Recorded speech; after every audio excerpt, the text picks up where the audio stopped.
Hey gang! Hello, friends. Happy Thursday. How are you? It's starting to look more like winter here. We're starting to get more snow, and it's dark again. It's great to see you. Everybody's jumping on. Yeah, today it was very cozy and nice. We had sun in the morning. You saw the sun, right? You missed the sun? Oh, it was beautiful. No, I didn't. No, you Gail. didn't. Hi, Jeanette. Let's go to... Let's see if Miss Andrea's on.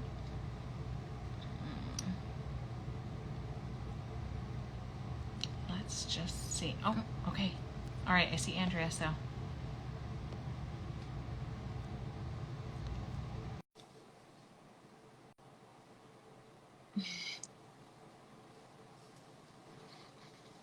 Hey! Hi. Can you hear me? Yes. Good. Oh, good. I don't always have the best service up here, so if it gets freezing, just tell me and I'll try to fix it. I was like freezing. I've turned up the heat. No, I get you. Yeah. I wish it was that kind of freezing here. We've barely had any snow. We've had one snowstorm. We were just saying we were just getting a little bit finally. So it's starting to look a little bit like yeah. floods back a little bit. Yeah, I'm sad. I'm like, what? But yeah. hopefully it's still coming. Yeah, I mean, we've got kind of a ways to go, so. Yeah. True. I know, I'm like, it's going to hit in like March. Oh, I mean, it's so commonplace to have snow here in May. So, Yeah. you know, it's... Yeah. I'm just going to start quoting it. Oh, Liz is bringing us closer. There we go. Good. Yeah. Yeah, so tell us what you're knitting right now. What are you working on? So I just saw my sister, which is really sweet. Hi, Katie. I actually have been in a little bit of a knitting slump. I've Sure. still been knitting, but it's the first time I've ever felt like a little lost. I say as I did just bust out a sweater in a week. So I'm knitting the button band, so not that exciting, but it felt good. It felt like the first time in a couple weeks that I was like getting my groove back, which felt good. Yeah. What are you guys knitting? I'm knitting a little sample, which I can't really talk about, but yeah. Secret sample. I don't even know what you're doing. Oh, super secret sample. But that's been my first knitting in a long while. Yeah. Which has been nice to finally feel like I can do that again. But yeah, like have the drive for it. Yeah. Have you had slumps like coming and going, or has this been kind of the first time in a while that you've hit that? In October, it was my first, what felt like, hi Claire, my first creative block that I've had since I started my business, which was pretty freaky. And I'm still kind of in it. And then over like Christmas holiday, I didn't even knit or spin. I mean, it's the first time I had done something crafty for like a full week. Wow. Really nice to just like play games with my kids. I was like, oh, this is what it feels like to not be an obsessive crafter. Like there's this new space opened up for just like normal activities. I was like, oh, this is kind of nice. So I think I needed that a little bit. That's awesome. Yeah. That's cool. Yeah. Yeah, I'm getting it back, I think, for the first time in a long time. I'm knitting a sweater for Sasha right now. And I've already swatched the same sweater for Sienna. So oh, fun. Yeah, I mean, because the girls have asked me to make sweaters, and so I thought like I better strike while the iron's hot. Yes. They're just sort of like, oh no, I'm not gonna wear that. So Cecily's been asking, and I haven't had the drive to do it. She's been asking for her dolls, for like everything. I don't think I'm a good enough mama to do the doll ones. No, right? No, I don't. No. I'm like, I'll teach you. I can show you this. I actually just spun this up. Oh. For Olive, in hopes that because she's been doing finger knitting, which she loves. And I've attempted like once or twice to teach her with needles. She's going to be 7 in March. And the first time I tried to teach her, she was like 4 and just was kind of like not really having it. I think having me teach her is a little challenging. I think maybe it would be better if a different person was doing it. But when I was knitting Levi's sweater, she was like, "Can I try?" And I just let her do it on that. And I think a project already started. She could do it. Awesome. And so I'm going to tempt her in with this pink. So that's going to be fun. Awesome. Oh, that's cool. Yeah. When you are spinning, and you spin on a matchless, right? I do. Yeah. Yes. What do you spin on? A matchless. Oh, nice. Yeah. When you spin though, what do you feel like you have a default, like what's your spinning style as far as like do you just automatically go to like a DK weight or what? Yeah. So I'm a new spinner. I've only been spinning since like I'm in my second year of it. And I do find I'm happiest, like I'm more consistent if I spin thin. So I don't think I actually have very much of a default yarn yet that I go to, but I'm kind of playing around with it because I've been watching some different things. I saw Heavenly was on here and I was reading, she did an article in Ply. She was one of the people who were talking about spinning different thicknesses. And I just loved her thought about it. We're like, oh, if you go too thin, like so many people say it's so hard to ever spin thick again. And I don't know if you ever read Ply, but reading that excerpt, I thought was like, she just has a cool way of thinking about it where she just does it. Like, and she doesn't let that be the way it is, if that makes sense. Awesome. Sorry, Heavenly, if I'm totally destroying what you wrote, but I loved it. And so with this one, did spin, you can kind of see it's thicker. Purposely, because I was like, I'm going to do a little thicker. I'm going to do a 2-ply because I really do enjoy spinning fractally. But as a 3-ply, it's kind of a bit much, I think. Like it just shortens those color shifts so much. So I kind of like that the 2-ply keeps them a little longer. Absolutely. Sorry for all the non-spinners who are like, she just going to keep talking about spinning. I love it. Now, do you just do it mostly for the process, or do you get excited about then what you're going to make with it afterwards? Both. It is so, for anyone out there, even if you don't spin, if you can get, thanks, Katie. She said my yarn was gorgeous. If you can get your hands on hand spun just from somebody you know, it is a whole new beast. Like there's so much in it. It's just amazing. So I do knit with it. I mean, I've knit a number of sweaters out of my hand spun and saw a lot of socks and stuff. So I definitely knit it. But I think the meditation of it is one of the things that really pulls me into it because I'm also not trying to do it for anyone but me. Like there's not, like when I design, I don't have to worry if anyone else is going to like it. I just am like, this is so good. So fun. Right. Yeah. Absolutely. Absolutely. I feel the same way. I feel like when you sit down to spin, it's almost I mean, it is entirely different than knitting. And it feels like when I sit down to spin, and I haven't done much of it really, not much since I've had kids.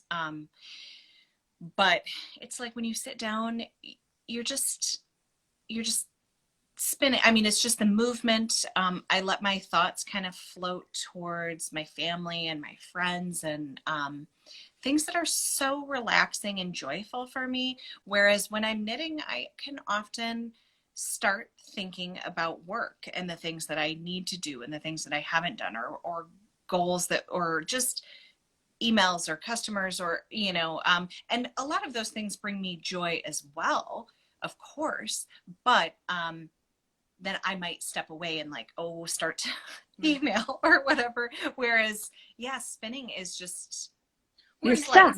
Level is part of it too, because like you're just using your hands, so your mind's a little bit more open to do that. Where the spinning is more of a full body right, thing. right. Yeah. I'm moving both of my feet and my Yeah. hands at the same time. And I'm doing a couple of different things with my hands. So yeah, no, you're right. You're right. Yeah. I'm It gonna- is, some of not everyone maybe no one will link this the way I do, but it actually reminds me of when I still had little babies and I would nurse them because I couldn't do anything else. You're just stuck there. And that's actually, for anyone who might not know, I started my business when my first baby was 8 months old. And it was all that time, babies sleep and they nurse a lot. And I just would sit there and it was like these little fireworks would go off in my brain of ideas. And I feel like it was, I've been working since I was 13 years old. And by the time I had my daughter, I was a baker and I was working 40 to 60-hour weeks, all day, busy job. Like I'd never stopped. And having her made me slow down. And it was that first time of just kind of being quiet by myself where I'm like, and I feel like spinning has given that back to me in these past 2 years. Like it's this precious time. It's kind of like that radical self-love of like, I can't look at a phone. I can't scroll and look at social media. No, like I can't be distracted because this is taking my focus. And it's just, it's pretty magical. Anyone who hasn't tried it. And I saw Katrina is here, who is the one that really bumped my spinning up because she sent me a little care package. And I just, like, I hadn't really spun much with dyed top, any dyed braids. And she was so kind with all of her knowledge and let me ask her questions. And like, that's when it just exploded. And I do it every day now. Yeah. So hi I've always Katrina. been so inspired by you, Katrina. So Yes. She's like, I know her spinning, her photography, her her color choices, her hand knits. I mean, it's all really wonderful. yeah. So. There's a few spinners I've seen pop up in here where I'm just, if I ever could do what they do, I'll be super excited. Love it. So what else have you done done over this COVID time where you've had maybe more time or less time? Have you had more time or less time, I guess? Is Peter at home? He is. Okay. Yes. So my husband, for anybody who might not know, he's a stay-at-home father. So he's always here. He's a musician as well and has a little studio, but he is the stay-at-home papa. So we feel incredibly fortunate that I work out of our house, so I'm in my studio right now. So we've been very fortunate that way, that kind of life for us hasn't changed that much. And such big applause to all of the parents out there that can't work from home or have been dealing with this in that way, because I just feel really lucky that we've been able to be here with our kids as we've needed to be. But so yeah, he's home. And then for me, I mean, I used to travel once to twice every month, anywhere from locally to around the world. So to have a whole year without travel kind of made me realize I was a little burned out. So to try to continue to look at like the bright side of things, I do feel like I've been able to rest in a way that I don't think I would have given myself time for before. I have hit though the point where I'm like, I'm really ready to travel again and to teach again. And I'm really realizing how much that impacts my inspiration. I didn't realize it until like this month, where I was like, oh, that's why my well's dried up. I haven't been able to be around other knitters and people, and just to see different styles wherever they may be. So I love that. Yeah. How about you two? Yeah, this like right now we've been in a place where we can't. I was just saying like the burner is low. We've burned out and we're just kind of like can't move but a crawl kind of a thing. And and just kind of being like okay with that kind of a thing right now. So the holiday season was pretty intense. The whole year was intense. The whole year was really intense, and then to have another layer of a holiday season on top of that and I can't seem to there are just some things that are what I would typically consider to be fairly basic tasks for me that I just cannot do. I'm having a hard time. I'm having a hard time like coming together to just do things like, I mean, emptying out the inbox every day. And it's a major task to begin with, but it's about as much as I can do lately. I feel like I don't have a lot to say. It's just, I feel tired, but I was reminded by a friend this morning who said, kind of try to take the cues of nature right now. I mean, there's a reason, and we were kind of talking about age and stuff too, and it's sort of like, yeah, I mean, the older I get, I'm going to be 40, and it's like the older I get, the more I feel like I need those sort of natural animal rhythms of the seasons, of the moon, of the just the way that there's a reason that nature and animals and the things play out in the way that they do. And to continue to ram up against everything all the time, as consumer capitalist culture would have you do, is abnormal, and it's making, I think, all of us sick. And we already had this discussion, Liz and I, at the beginning of 2020, where we were just like, we already had plans for 2020 as far as what we were going to do, and it wasn't going to be as hardcore as it was for us last year. We had our coworkers in a really good spot where we could do less work,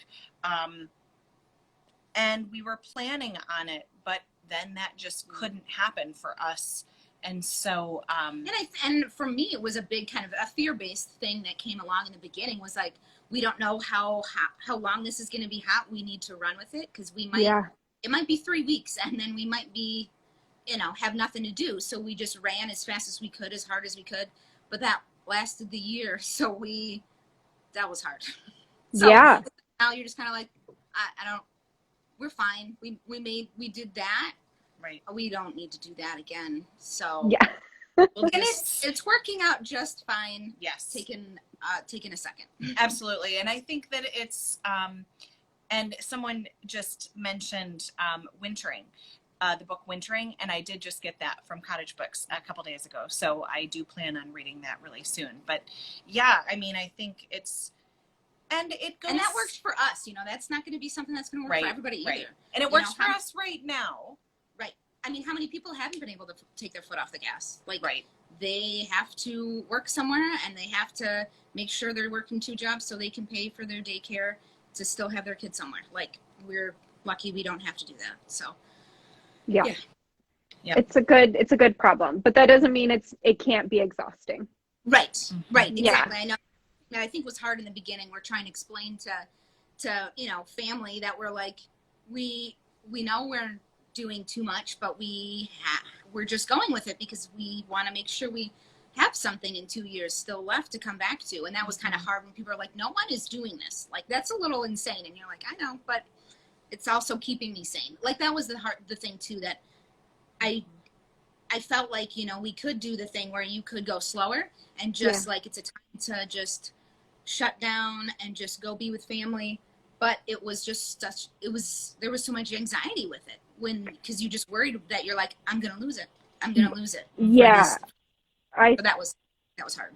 I would imagine that's something that every person has felt this past year, no matter if you're an employee or you have your own business.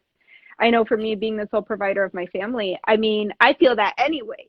So on top of a pandemic in the state of this last year, it's very much always there. And it's finding ways to not let that fear overtake you, and like to keep pushing without hitting burnout and all those things. And I feel like this year, I heard in a class I was taking this quote that I was like, that is 2021 for me. And it was just saying no without guilt and yes without fear.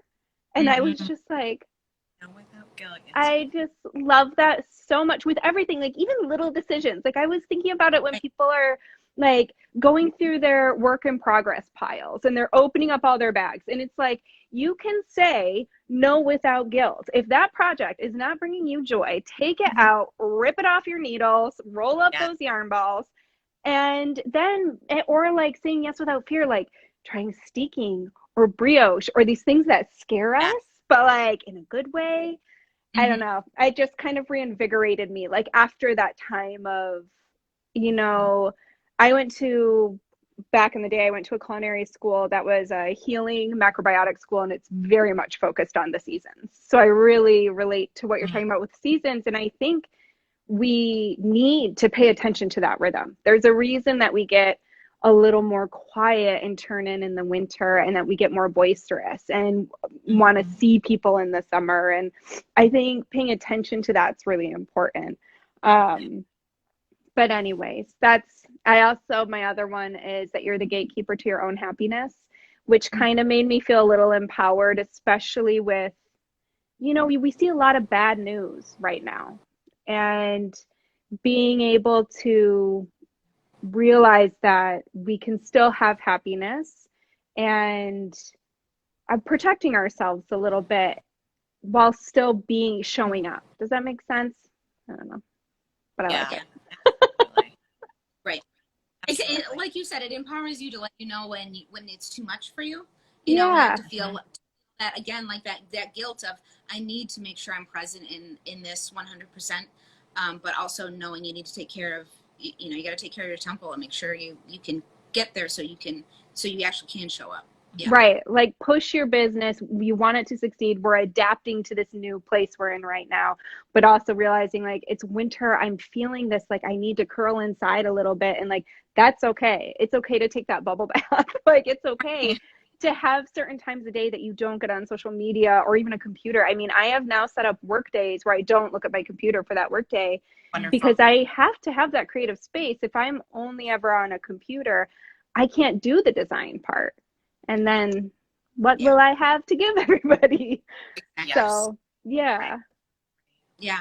Are you able to, that was something that kind of picking up on some artists too. And we were talking to a good friend of ours where he's been trying to do it all, you know, and it's got to be hard to be an artist where you then have to promote yourself and do all the writing and the launching.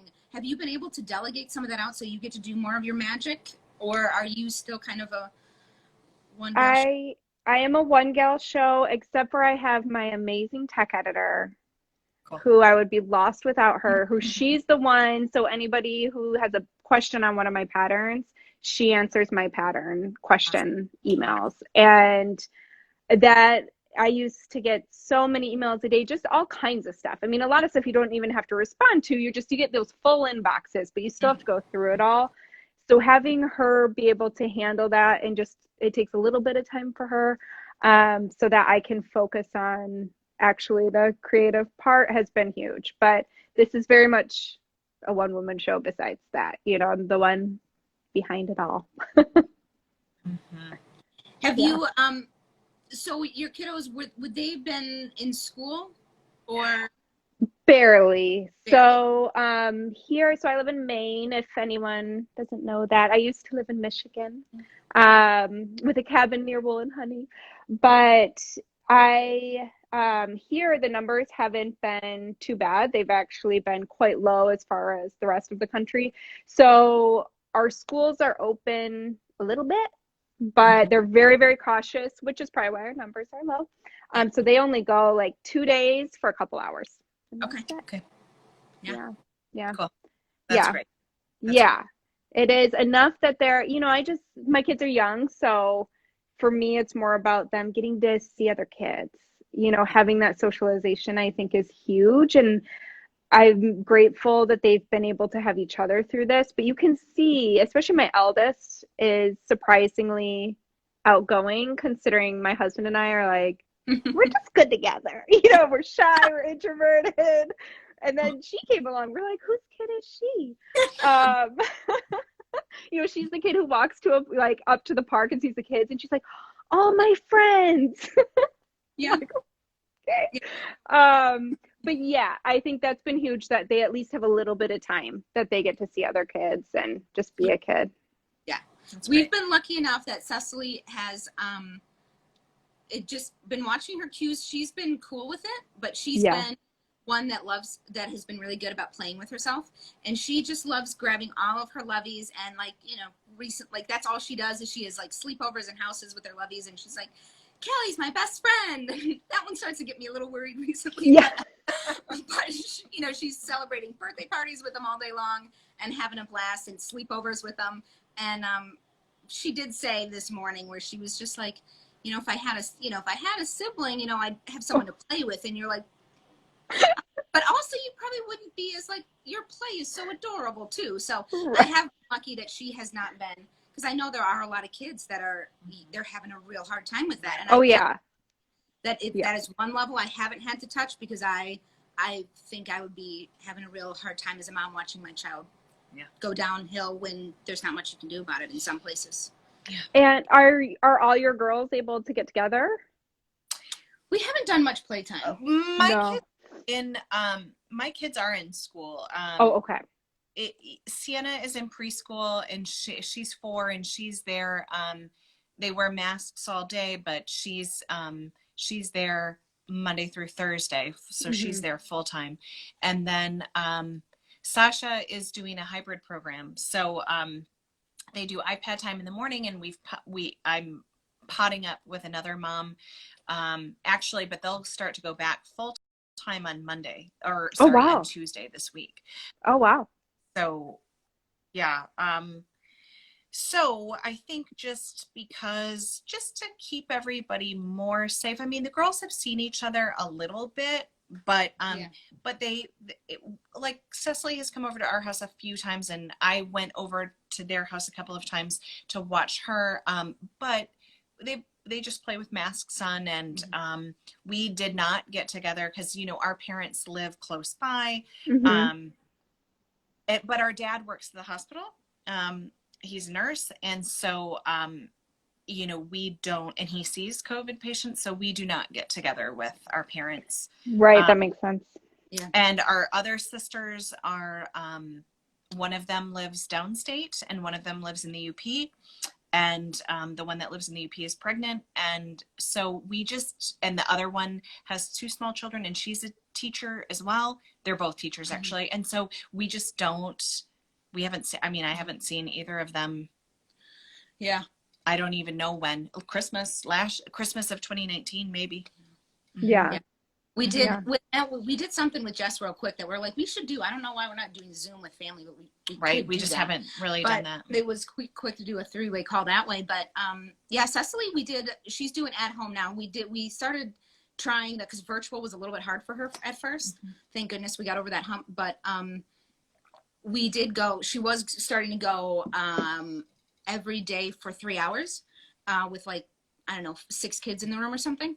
And I thought that was a good way to test it. It was in the fall, and there wasn't much happening in the fall. And then all of a sudden, boom, numbers started changing, and they started getting a couple calls at the school, or some teachers were taking days. And I was like, okay, that's it. So I thought with the amount of teachers that for her grades that was going through, that I was like, we're just going to be done. So with the next semester, we're just going to stay I'm just keeping her at home too for that. And as much as they can do with littles, I mean, it's still hard to not spread stuff.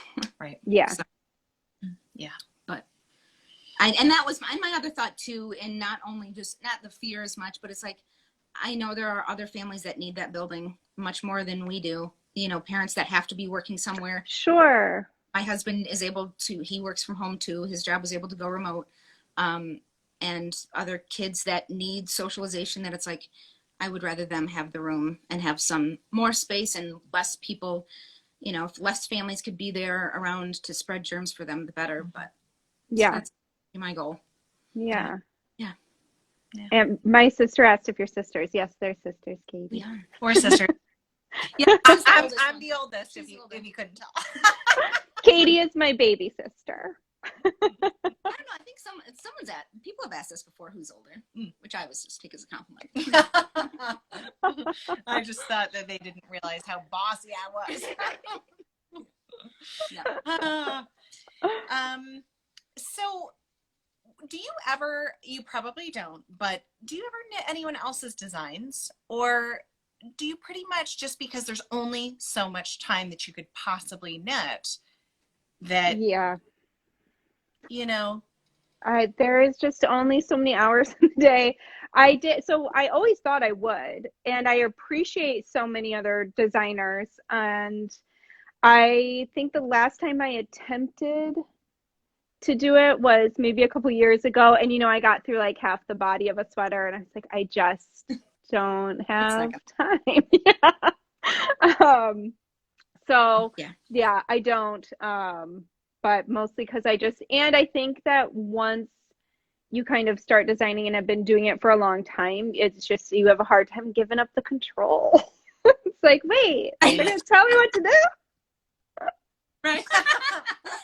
This is mapped out for me. This is weird. Yeah. I just want to do what I want to do. Oh, So yeah, I'm pretty much just knit my own thing. Sure. how do you pick which yarns you're going to be working with? Do you kind of start playing with that first, or are they kind of, you have a project in mind first, or every which way the wind blows? A little bit of every which way the wind blows. Sometimes the idea pops in my head and then I find the yarn I want to use for it.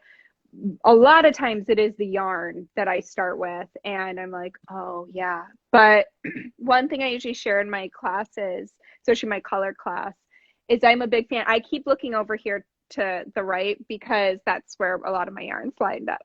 And so I go stand in front of that and I just look and I ask myself, what makes me feel happy? Like, where's my joy in all of this? Which sometimes can be overwhelming because I'm like, well, I like this one and I like this one and I like this one. Yeah.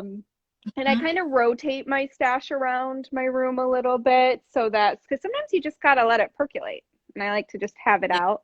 But I lead with my heart. And if it's going to make me happy while I'm knitting it, you know, back when I did Find Your Fade, that project was a pure joy project. And it was one of my initial times working with speckles. And I just remember every time a little pop of color went across my needle, I was just like, oh so much, you know, and I just loved it. So that generally is what, you know, hence my love of Spin Cycle, because I mean, the fun never ends. It's just, those colors change, you just can't wait for it. And just as much like something really, doesn't have to be the color, it can be the feel, like the woolly. Yeah. So yeah, I love yarn. How much time do you spend looking around for yarn? Do you do it like religiously, like, okay, this is my time at night that all of a sudden I'm kind of like, I get to scroll and look through things. I'm not saying that because I know someone else who does that, but just maybe I've heard some people do it. I've heard somebody in this chat is a little bit of a nighttime yarn shopper and fiber shopper. I do have a little bit of the problem of so much yarn I can't really knit it in my life. So I try to shop from what I've got, which doesn't, you know, work that well, only because then I work with a lot of people. So then I'm like, oh, what do you have? And, you know, people are like, we have a new yarn. But I don't, you know, it just seems to happen. I don't think I have a set time. That I think I just am sitting around while I knit, looking around. So I also have a little seating area over there where I knit, and I'm just kind of look. I also work out behind my yarn. So even during that, half the time I'm like doing a push-up and I'm like, oh, that would be so good. So I guess it's just constant is really what I'm getting to. Yeah.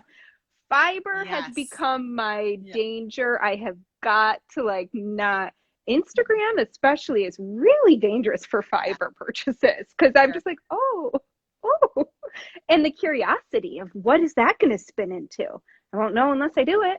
Right. So. Yeah. Oh, that's cool. That's cool. Do you, when you are working on projects, do you find that, I mean, you probably, again, I probably already know the answer to this too, but do you work a project through kind of from start to finish? Or do you think that you have like 7, 8, 26 projects going at a time? I mean, I generally tend to be So I like to talk about balance a lot, that elusive balance we're looking for in life. So I look for it within a given project, but also within my projects as a whole. So for me, I like to have something that I can walk and knit with. So typically, like, that is why I designed the DRK everyday socks, because I wanted something. I live right by the water, and it's a 4-mile loop around the water, and I do that almost every day. And so I listen to a book or a podcast, and I knit my little sock, and I just all the way around. So I always have something kind of mindless and mobile, but then I generally want something that is more challenging, that's really engaging, that I'll kind of work on maybe during my work day. But then I also might want something that's like great for while I'm watching a movie, maybe too big to walk around with. So like I have these different projects that hit different spots. So generally I always have a pair of socks, a sweater, and then maybe one more other project that might be a sweater or a shawl or something along the lines of that. But yeah, I usually have 2 to 3 projects at a time. And are those, I mean, besides like say the socks or something, are those all designs that you're working on, or just some of them be like, I'm working on 1 or 2 designs and the rest of them are just, I'm reknitting these or just for pleasure? The socks are my reknits. Like I almost have it memorized, so I can just my goal is now I'm working on a pair for my husband with yarn I spun. So he doesn't actually know, because he sees me knitting these socks all the time, so he won't. I'm just like, oh, just knit more of those, but they're for him. But my goal is to get how many rows I need for everyone in the family for their feet, to make it even easier to be like, oh, I'm going to cast on a pair for Olive, cast on a pair for Levi. But besides that, it's always new designs. Awesome. Wow. Awesome. Too. I don't. You know what happens? Yeah. I do know how it happens. I see one of my testers and the colors they picked or that a shop puts together, and I'm like, oh, I want that one. Or the idea spreads. I saw somebody ask about if I'm going to do any other shift patterns. Sweater that I just released.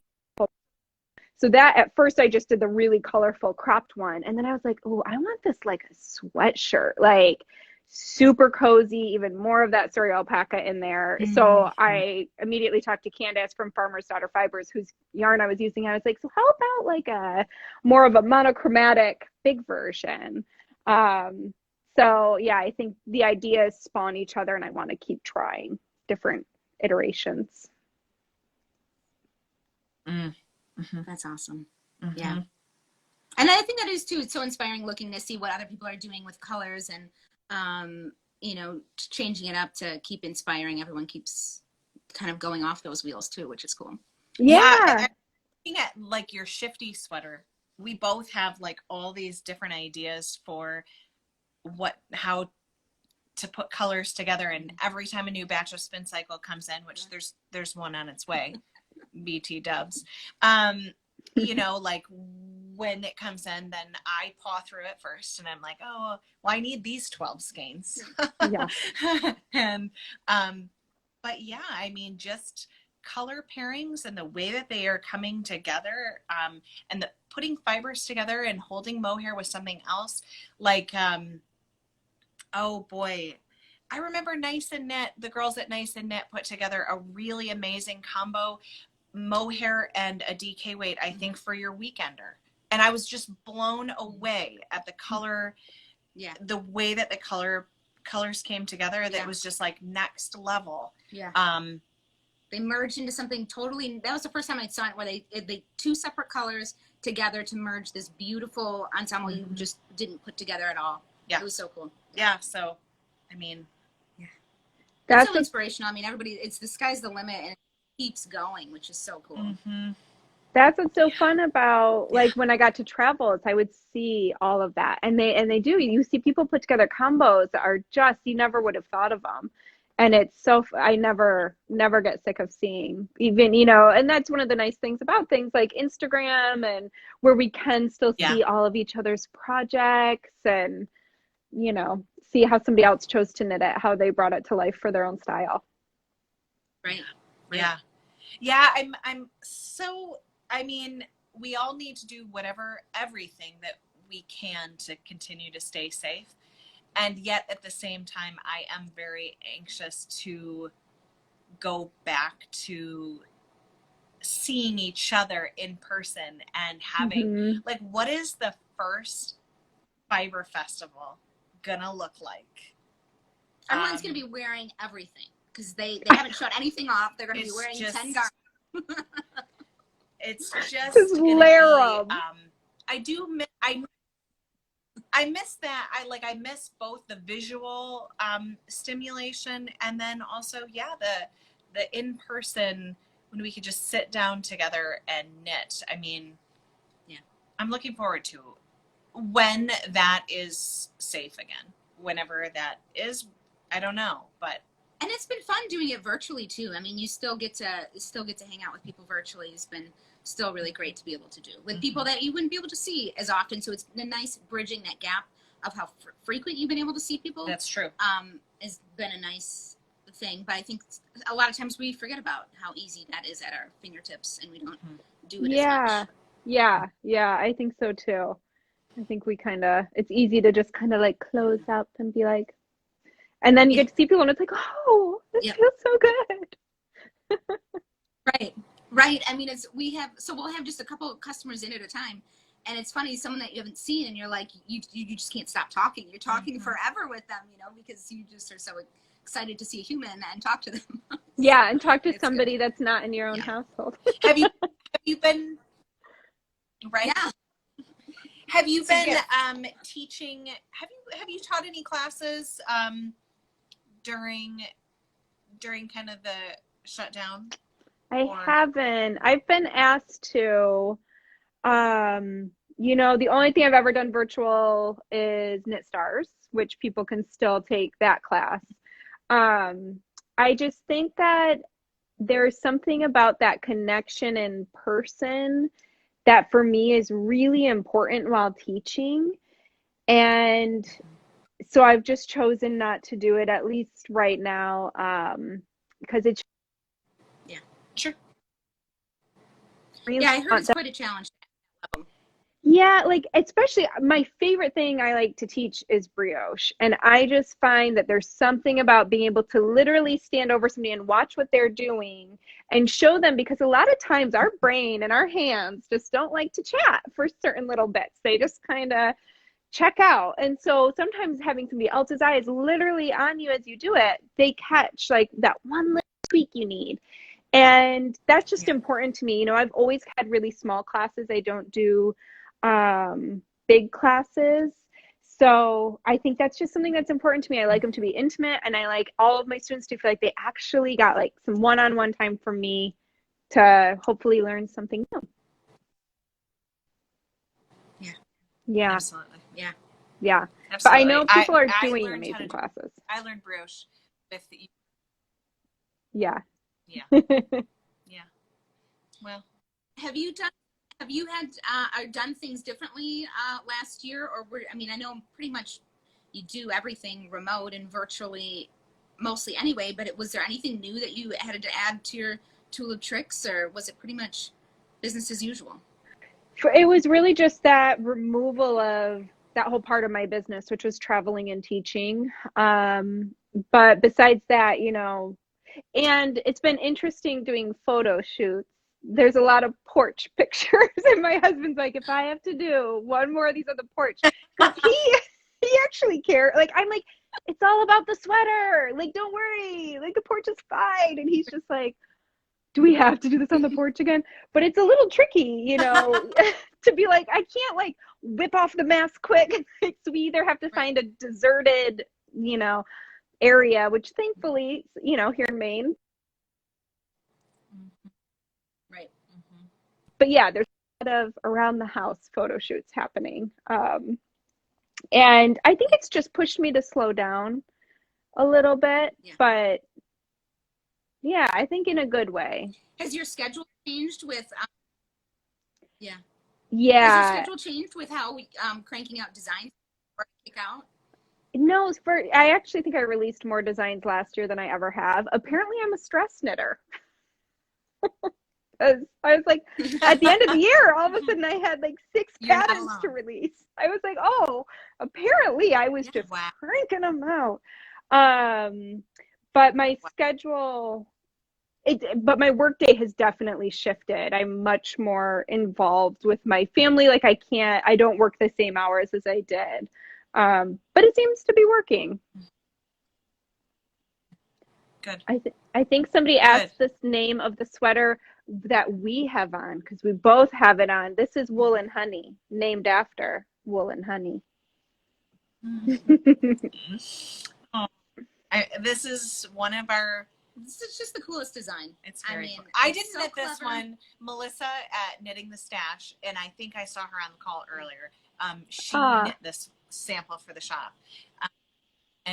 But I have my own that I'm working on. Liz has her own that she's working on. Judy knit one. We're having a hard time finishing ours since we fit into this one. Yeah. It's making it. It's like I can just wear that one. I actually did. I Exactly. I don't really use a sample knitter. I knit all my stuff because that's kind of the fun part of my job. But if I need another one, I have a great woman who's super talented and I will have her knit. So I did have her because I just wanted it in another color. And so I did. I have a green one. What too. color? It's the green. It might Button be jar? button jar. I think it is. I have it downstairs. I think it is. I love that color so much. Got that tiny blue flecks in it too, Oh, right? and a little red sometimes. Yeah, it's the best one. I love the ones that have the different tweedy colors. Like there's the one, what is it, truffle maybe? That's brown and it has like the primary colors in the tweed. It's like blue, red, yellow. It's a good one. I think that's that meteorite. Meteorite, maybe. I was just gonna say, yeah. Maybe. Yeah. Wow, somebody said That's this such is a the good one. first Yeah. sweater they ever knit. That good on you. Oh. That's not the easiest first sweater knit. No, it's not. It was in starting it off too. I was like, I don't know what I'm doing, but I'm doing something. You know, like You have to get into a rhythm. You have to get into it. I mean, I ripped so back clever. many times, but I'm done. I'm just working on the body now. But someone also asked, or a couple of people have asked, do you have plans to cardiganize it, or could you do? I know that the honeycomb motif is offset, Yeah. So I know that's part of it. But is there? Have you thought about? I mean, I'm sure you have. I'm thought like, about it, but. I did. So there is somebody who did it. I wonder if she did a project page on Ravelry. I saw it on Instagram and I was just like slow clap all the way because I would, it's just those elongated stitches. You just would have to plan it out, but it is offset. And these elongated stitches, like let me see if I can, boop, they're free floating. You can't just snip through one. But somebody did do it. Right. I have thought about doing a cardi, but it'd be a little different. I'll save that idea for later. But so maybe it'll be different. Absolutely. Fair. Yes, and someone asked, we're talking about Brooklyn Tweed Loft. So the yarn that Andrea used for the design, the one that Melissa knit, this one that I'm wearing, Sue's saying, just steek it. Just let those little floats fly.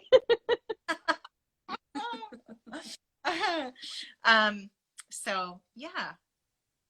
Anyway, we love Brooklyn Tweed is one of, and it's specifically wonderful for this particular sweater because of the way that the toothiness of the yarn really, while you're working on the motif, and there is time when you have these stitches that are just kind of hanging out, the structure of the woolen spun Brooklyn Tweed Loft, it's kind of essential for this pattern. Not that I haven't seen many wool and honey sweaters done in lots of really yarns, but I also think that Loft is a dream to work with in so many ways, and for the technique that Andrea uses for the sweater itself, Loft is pretty ideal.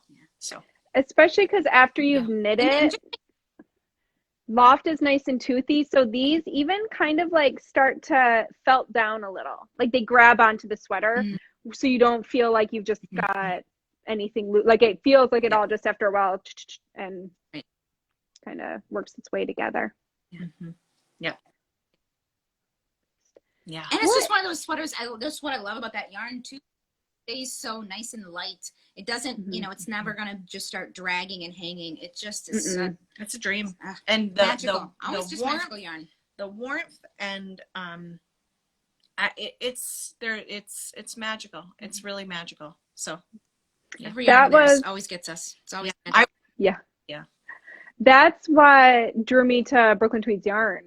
It's always been one of my favorites because it was the first time when I first knit a sweater out of it. It was the first time that it wore like a ready-to-wear sweater, like one you would buy from a store, where it wasn't heavy and it didn't feel bulky. It was just this like light. I was like, oh, this is delightful. So they are, and it's interesting how warm it is. I've knit my husband a couple sweaters now, and one of them is in Quarry, which he wore so much, he like has pretty much obliterated it. But he, you know, he was so warm when I made him a new sweater, and it's out of more of a worsted spun yarn, where Brooklyn Tweeds are woolen spun. So they have a lot of air trapped in them, which makes them super light. But before I started spinning, I didn't realize that it increased the warmth so much because your body heat warms up the air that's in that yarn. So compared to a worsted spun yarn, which is more hard wearing, they aren't quite as warm. And so he has a new sweater that is worsted spun, and he's like, this one isn't quite as warm. I'm like, oh, I didn't even think about it. So I'm going to have to knit him another Brooklyn Tweed.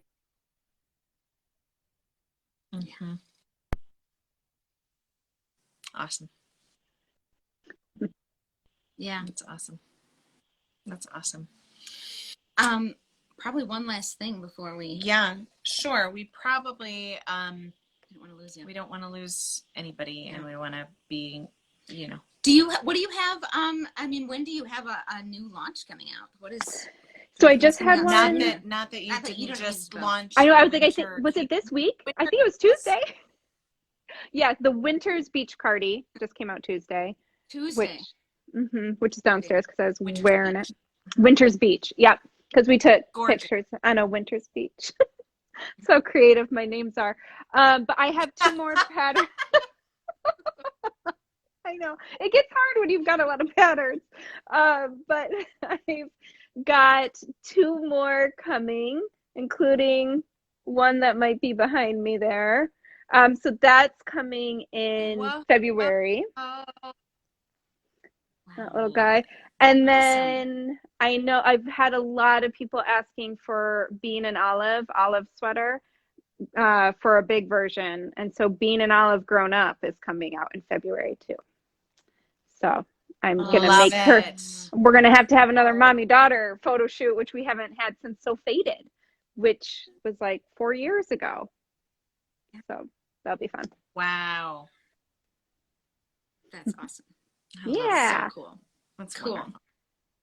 Well, we are doing a giveaway for all of you amazing crew hanging out with us. So if you go to woolenhoney.com, you'll see on the menu bar events, and underneath you'll see Making Comfort and Joy giveaway. So log on there, and you'll be able to just put your information in for a free drawing, which is the Wool and Honey sweater pattern and loft in Yellowstone color, and some tea and honey and bee stitch markers. And then Andrea was going to give away a little something too for the winner. Yeah, you get three patterns. Yep. Your choice of Andrea's patterns to pick out. So we'll contact the winner and arrange that with Miss Andrea via Ravelry. So that's going to be that. There's also a second link. If you guys don't already get Andrea's newsletters, when you sign up, you get 10% off a pattern. So there's a link directly to do that too. So it's all their patterns. So if they want to get more than one, it's just for on Ravelry, but any of my independent patterns. Wonderful. Really wonderful. Cool. Thank you. Yay. Well, thank you so much, Andrea. It was awesome chatting with you and getting to see you. Oh, it's so great to see you. I know. It's so good to see you. And I only got to read a few of the little comments down there, but it's just amazing that people were here with us. Thank you. Yes. Yes, thank you. And we're just looking forward to, we love seeing everything that you're doing. So just, Thanks. even if you don't feel super inspired, I hope It's inspiring so many of us. you are inspiring us all the time. And every single time you come out with a design, we're just like, Yeah. let's see that. It's amazing. It's Thank just, you. I mean, really, they are unbelievable. And I hope you know how much knitters love you and how much we love you. And they're so good. You've created such a cornerstone to this community. I hope you know. Yeah. I don't even know where we would be without you Yeah. in so many ways. All of us, Liz and I, the shop, knitters in general. I mean, I wouldn't made have learned the color. babe. I wouldn't have learned how to put colors together if it wasn't for Andrea. Yes. Oh, thank And, you. Over this year too, just being able to even when we don't have the urge to be able to the mind space to get to knit, it has just been beautiful inspiration that has been enough to help us, have those little pieces of joy to get us through, just even looking at it while we can't do the rest. Yeah. Yeah. So, Well, thank you. And post-pandemic party at your shop. I'm looking forward to it. Yes. We'll do it. We'll do it. All of you are invited, and it'll be. We are going to plan a big plot on the beach where we all are just going to hang out at some point. Yep. That sounds delightful. Beach bonfire and some knitting. Yes. I'm there. Absolutely. Awesome. Well, All we'll see you right. very soon. Yes. Thanks. All right. Love you, ladies. All right. Thank you so much. Bye. Bye. Bye, guys. Bye.